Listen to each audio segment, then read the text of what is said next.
지난 한 주간의 중요 뉴스를 살펴보는 시간 뉴스원입니다. 오늘도 보도국 김은혜 기자 나와 있습니다. 어서 오십시오. 안녕하십니까? 네, 지난주 역시 여러 소식이 있었죠? 네, 지역 소식부터 전해드리겠습니다. 대구 도심에 있는 군부대 이전이 추진됐는데요. 이전지로 군위 최종적으로 결정이 됐습니다. 네, 이건 민선 8기 홍준표 시장 추진한 공약 중 하나로 추진되어 오던 거죠? 2022년 9월에 대구시가 군부대 유치를 희망하는 지자체를 공모한 뒤에 이 국방부와 협의를 거쳐서 군부대 이전 관련 업무 협약을 맺으면서 본격적으로 추진이 됐습니다. 공모에는요, 대구 군위군과 영천시, 상주시, 의성군 그리고 경북 칠곡군이 신청을 했습니다. 1단계로요, 국방부가 임무 수행 가능성과 정주 환경 평가를 거쳐서 군위, 상주, 영천 이 세 곳을 예비 후보지로 선정을 했고요. 2단계로 대구시가 이 사업성과 수용성 평가를 거쳤습니다. 앞으로 대구시와 국방부가 합의각서를 맺고 오는 2030년까지 이전을 마무리한다는 계획이고요. 이후에는 대구시가 이 군부대가 떠나고 난 땅을 개발하게 됩니다. 듣자마자 역시 그럴 줄 알았다 이렇게 생각하시는 분들이 많을 것 같습니다. 네, 초기부터 군위군의 무게가 좀 실렸다 이런 평가가 있었죠. 특히 홍준표 시장이 의성 지역에서 대구 경북 신공항 화물터미널 입지를 두고 좀 반발이 많이 나올 당시에 이런 자꾸 반발이 나오면 군부대도 통제 가능한 지역을 염두할 수밖에 없다 이렇게 얘기를 하면서 다른 지자체들이 군위군을 염두한 게 아니냐 이렇게 반발을 했었고요. 국방부에 공정한 심사를 해달라 이렇게 서한을 보내기도 했습니다. 또 군부대 이전지 땅보다도요 더 큰 공용화기 사격장 부지를 제시하라고 또 중간에 얘기를 하면서요. 경북 칠곡군은 홍준표 시장이 정치적 목적을 위한 도구가 됐다. 그리고 특정 지역 밀어주기를 위한 계획 변경이다 하면서 중도의 유치전에서 빠지겠다 이렇게 이야기를 했었습니다. 어쨌든 나머지 지역보다 군위 결국은 평가 결과가 좋은 점수를 얻어서 네. 그래서 확정된 거 아니겠습니까? 군위가 95.03점으로요 가장 높은 점수를 받았습니다. 그리고 영천이 82.45점, 이 상주는 81.24점을 받았습니다. 앞서 이 칠곡군이 공용화기 사격장 땅 요청에 반발을 했다고 언급을 해드렸는데요. 이 공용화기 사격장을 갖춘 과학훈련장 같은 경우에는요. 주민 동의율을 리서치 전문기관에 의뢰해서 이 대상자 전원 대면 조사를 했다고 하는데요. 군위군이 8점 만점에 8점을 받아서 가장 높았고요. 상주시가 2.34점 그리고 영천시 5.72점보다 월등히 높았습니다. 아무래도 이 주민들의 동의가 많은 쪽으로 가야 앞으로 사업 추진이 좀 원활할 것 같기 때문에 이런 주민 수용성 측면에서 이 후보지별 차이가 결국 결과로까지 이어졌다. 이런 분석을 할 수 있습니다. 네, 5개 군부대 면적이 상당하지 않습니까? 네네. 이렇게 이전이 실제 일어나게 되면 대구 도심과 군위에 많은 큰 변화가 있어 보이는데요. 네, 이전 예정인 5개 부지의 면적이 여의도의 1.2배, 5.65제곱킬로미터에 이릅니다. 대구 군위군은요, 경북 지역 중에서도 대표적인 인구 소멸 지역으로 꼽히고 있는데요.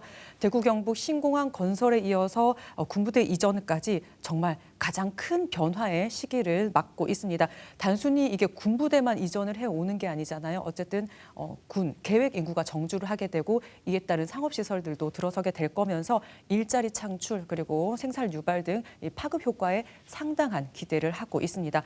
대구도 마찬가지입니다. 이 큰 부대들이 떠난 땅을 개발할 수 있는 여지가 생기는데요. 이미 홍준표 대구시장은 이작전 사령부 땅에 의료 클러스터를 만들겠다 이런 이야기를 해서 경북대 이전과 그리고 경북대 의대치대 이전 등이 거론이 되고 있습니다. 다른 이정터는 미정이긴 하지만요. 첨단 산업지구나 교육특화 그리고 대규모 공원 조성 등이 거론이 되고 있습니다. 중요한 거는 이 자금, 돈 아니겠습니까? 그렇습니다. 지금 우리 지역의 또 하나 사업인 신공항 건설 사업 역시 원래 계획대로 타임라인을 맞춰서 진행되지는 않고 있지 않습니까? 군부대 이전 사업도요. 대구시가 특수 목적법인을 구성을 해서 군부대를 지어서 국방부에 기부를 하고 그리고 기부한 뒤에 기존 땅을 개발을 해서 에 들어간 돈을 환수하는 기부대 양여 방식으로 추진이 됩니다. 하지만 최근 건설 부동산 경기가 침체된 상황에서 좀 SPC 구성이 어려울 수 있는 대목이 있고요.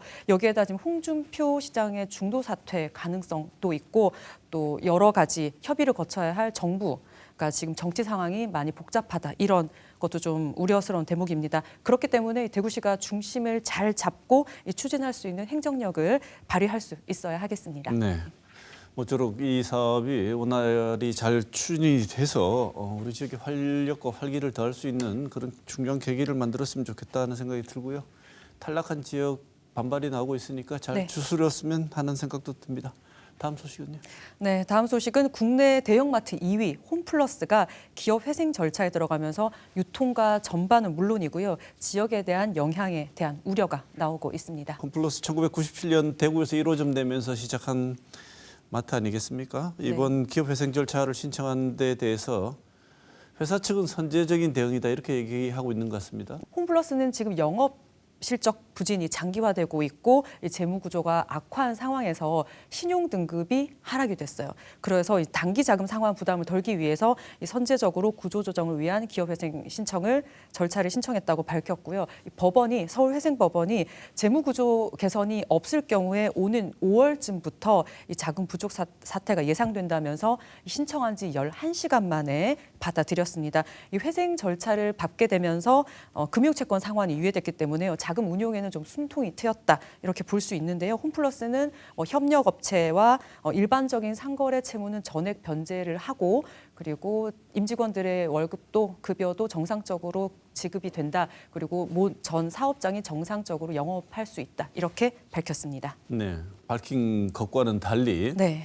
유통업계에도 영향이 적지 않을 것 같고요. 그다음에 직원 수가 2만 명이나 되는데 네. 뭐 또 지역에도 많은 점포가 있어서 걱정이 많이 되는 상황인 것 같습니다. 네, 사실 그동안 오프라인 유통업계는요. 온라인과 또 모바일 소비 확대로 위축이 됐고 여기에 또 규제가 더해지면서 어려움을 겪어왔던 게 사실입니다. 당장이야 다른 대형마트가 좀 반사 이익을 얻을 수 있겠지만 장기적으로는 오프라인 유통업계에 좀 위축을 가져올 거다 이런 분석이 있는데요. 또 정상 영업이 지금 가능하다고 홈플러스 측은 밝히고 있지만 회사가 투자를 줄이거나 아니면 이 납품업체들이 납품을 줄이거나 하지 않으면서 먹거리나 상품 재고 확보가 어렵게 되면 손님이 줄 것이고 그러면 결국은 운영이 위축될 수밖에 없다 이런 전망이 나오고 있습니다. 벌써부터 지금 식품업체들이 납품 중단을 고려하고 있다 이런 보도들이 나오고 있거든요. 또 이 과정에서요. 지난해 불거졌던 티몬이나 위메프 사태를 기억을 하실 텐데요. 대규모 미정산 사태가 발생하지 않을지 중소업체를 특히 중심으로 우려를 하고 있습니다. 우리 지역 점포들은 어떻게 됩니까? 대구에는요. 점포가 7곳이 있거든요. 이 폐점은 여기서 일하는 분들이 일자리를 잃는 대량 실업으로 좀 이어질 수 있기 때문에 예의주시를 할 수밖에 없는 상황입니다. 서구 내당점 같은 경우에는요. 부지가 매각이 돼서 원래부터도 올 하반기에 영업을 종료할 것으로 예정이 돼 있었거든요. 그래서 이 서구 내당점 외에는 추가 폐점은 없다고 홈플러스 측이 밝혔습니다. 문을 닫은 스타디움점과 그리고 서구 내당점은요. 그 부지가 다시 개발이 되면 재입점도 예정을 하고 있다 이렇게 설명을 했습니다. 네, 6월까지 홈플러스가 회생 계획안을 내는다고 하는데요.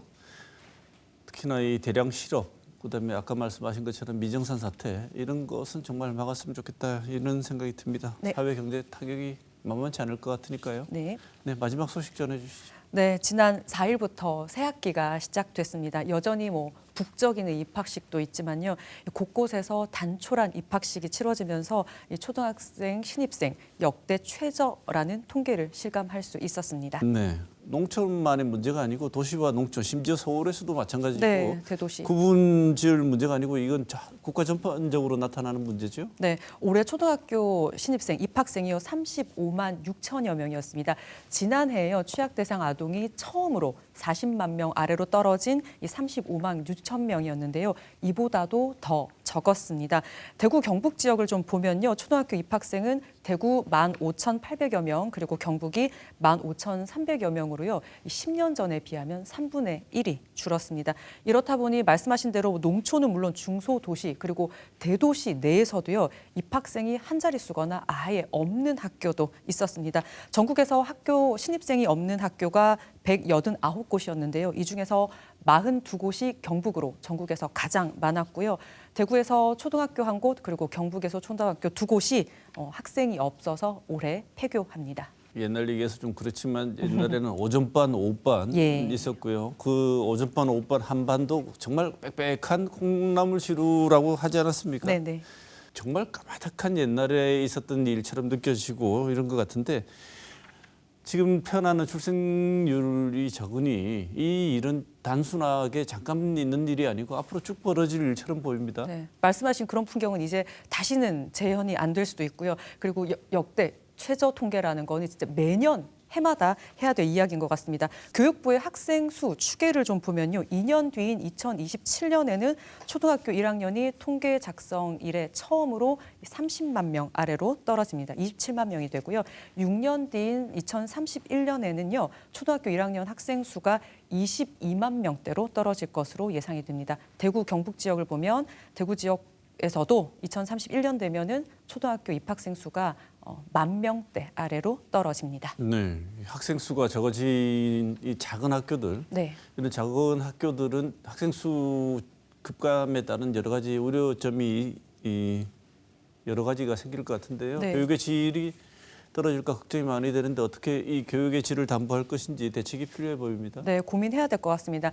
각 학교 예산은요, 학생 수에 따라 지원이 되기 때문에 학생 수가 적어지면 뭐 급식이나 방과 후 학교 프로그램에서 단가를 맞추기가 어려워지고 자칫 교육의 질이 저하될 수도 있기 때문입니다. 뭐 학생이 없으면 학교 통폐합하고 폐교하면 되지 이렇게 생각을 하실 수도 있고 또 그렇게 되고 있습니다만 이게 또 간단한 문제로 볼 수 없거든요. 학교가 없는 지역, 학교가 소멸된 지역은 결국 젊은 층이나 젊은 부부들이 유입을 할 수 없는 상황이 되고 결국은 그 지역의 인구 소멸, 지역 소멸로 이어질 수 있는 여건을 만들 수 있기 때문입니다. 그렇기 때문에 이 소규모 학교 기준 인원이 있는데요. 현행보다 좀 적은 인원으로 낮추고 이 작은 학교를 특별 지원하는 법안 등을 마련해야 된다. 이런 목소리가 이 교육 전문가들 사이에서 나오고 있습니다.